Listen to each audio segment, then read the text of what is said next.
And coming up next in studio, Congressman Tom McClintock. He was the fiscal conservative in the California legislature that for years and years and years was saying this is unsustainable.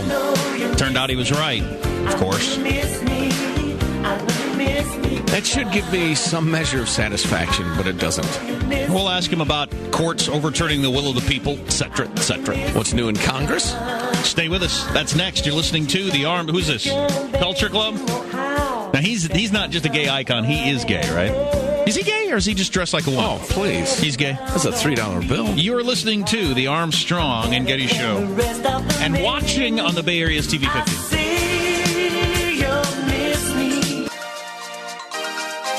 Come on.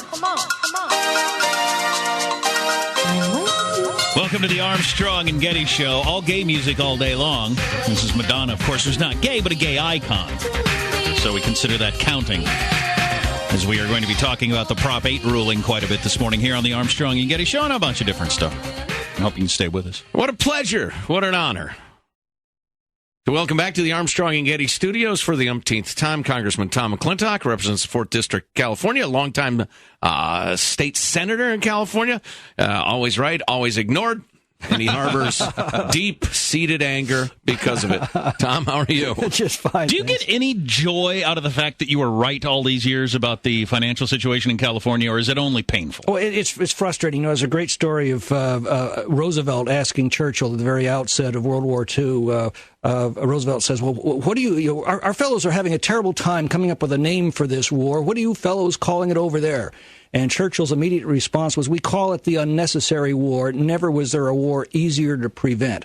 And it's frustrating because really this could have been prevented. I point out to folks that, you know, at the height of our revenues, before the recession, when the state was taking in more money than it had ever taken in its history, it was already running nearly a $10 billion deficit. Mm. It's, you know what, it's a building full of crack whores, isn't it, down there in Sacramento? I mean, it's just... We definitely want to get into that, but we thought we'd have to start with on the Prop 8 ruling. What is your feeling about California and our weird prop system, and we spend all this time and money and effort to vote, and then almost always gets overturned by courts? How do you see the balance between the will of the people and the judicial system? Well, I don't think there's any question. It's beginning to undermine the respect for the rule of law, and it makes a mockery of legal principles that date back hundreds of years and have served our nation very well. I mean, the whole opinion that Judge Walker issued essentially comes down to this, that the traditional institution of marriage that's been supported by more than 2 centuries of jurisprudence is an affront to the American Bill of Rights. Well, that would come as a complete shock to the authors of the American Bill of Rights and to all of those judges over more than 2 centuries who have decided in support of that institution. The good news is the American founders recognized the damage that could be done by feeble reasoning on the bench, and they built in a system of checks and balances that starts with the appellate process, and that's now being called into play. Did you follow the trial? A little bit. It was odd. It was very odd. They had days of testimony, people coming in with tears in their eyes, testifying how much they loved each other. Which has nothing to do with the rule of law, does it? No. Well, obviously it did to the judge, because he stated in his reasoning that 2 gay people are every bit as in love as, that sort of thing, as if that's got anything to do with it, which I don't think it. And I don't care about gay marriage. It's not an issue that makes any difference to me, really. I find that an odd way to come to the conclusions. Well, it's a political statement. It's a value statement, but it's certainly not a legal statement. And he was supposed to be deciding the law. But just in general, this idea of we go and vote, whether it's on, how to deal with illegal immigration or whatever, and it feels like it's always overturned. Should we give up on this whole prop system? I mean, what should we do? No, obviously all of the laws we enact have to be compatible with our Constitution. All the other laws are government documents. The Constitution is the people's document.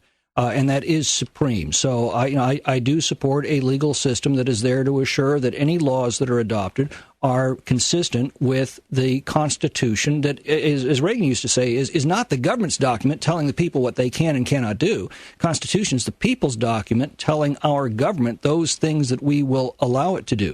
So that part of the process is sound. The problem is, we have developed a generation of judges who feel that it is their prerogative to ignore the Constitution, to ignore the law, and simply to legislate their personal opinions.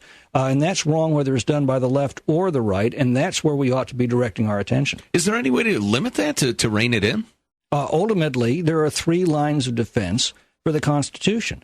The first are the people we elect to office, who, by the way, make those judicial appointments. That's why we require every elected official, from the local mosquito abatement district up to the President of the United States, to swear to preserve, protect, and defend that Constitution, and not to adopt any laws that are in conflict with that Constitution. Obviously, that line of defense is failing. There's a second line of defense, and that's, of course, the court system, and ultimately this will make its way to the Supreme Court, and ultimately I think that this very, very embarrassing a bit of feeble reasoning from Judge Walker will be overturned. But the ultimate, but that's not a certain line of defense. That has failed from time to time.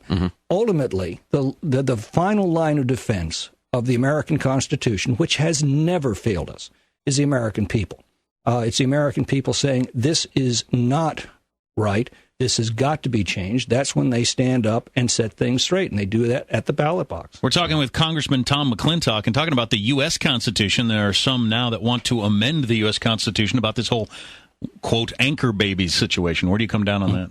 Well, that's the 14th Amendment, which was never designed to legitimize the citizenship for children born to people who had entered the country illegally. Why was it designed, for anybody who doesn't know? It was a post-Civil War enactment to erase any doubt that the child of a slave was an American citizen. Do you know if any other countries do this? Or if my wife and I had been in France when Sam was born, would he be a French citizen? I don't believe. I'm not aware of any other country. List. Well, I'm not aware of any other country that has that requirement. I know, for example, Mexico's immigration law is brutally exclusionary. Okay, that's a good question right there, since we're mostly talking about people from Mexico. If I had been in Mexico on vacation, would Sam be a Mexican? I don't know. I don't think so. You know, it's interesting. I did a bunch of reading about this last night because I'm hardcore for legislating a change in the 14th Amendment, because I don't think we need to amend it. Based on the legal reading I've done as a guy who almost went to law school. But it was interesting. I came across an ostensibly authoritative list of countries that have, as I almost went to law school, is it Jus Soli? Jussoli? Latin. It's law of ground. Do you get Latin pronunciations in law school or what? Oh, I never went to law school. I was another guy that almost went to law school. You're a non-lawyer in Congress? Burn him! Burn him at the stake! Oh, my God. That's funny. I didn't realize that. Anyway. That'd be a good constitutional amendment right there. No lawyers in Congress. Ever again. It's birthright citizenship, and this is a list, and it's mostly Penny Ante Island republics, but it mentions Canada. And it mentions Mexico. Well, funny you should mention that. A guy just approached me the other day. He was engaged to a Canadian. They were going across the Canadian border. They stopped him at the border. He had a DUI. They refused him entry into Canada because of his DUI. Canada used to have this law, but overturned it because too many Chinese people were flying to Vancouver, having a baby, and becoming Canadian citizens. India has overturned it in recent years because so many Pakistanis were coming across the border and doing the same thing for Indian health benefits. Hey, we're almost out of time, and we haven't let Tom talk about what he wants to talk about. Okay. We got like 15 seconds. Why are you here? Oh, well, what I want to talk about, stop the spending. Oh, do we have him for another? Yeah. I didn't know that. Yeah. Oh, I had no idea of that. I was not informed. Well, I'm glad you're sticking around because we got more to talk to you about. Thank God. Stay with us. Tom McClintock coming up. You are listening to the Armstrong and Getty Show.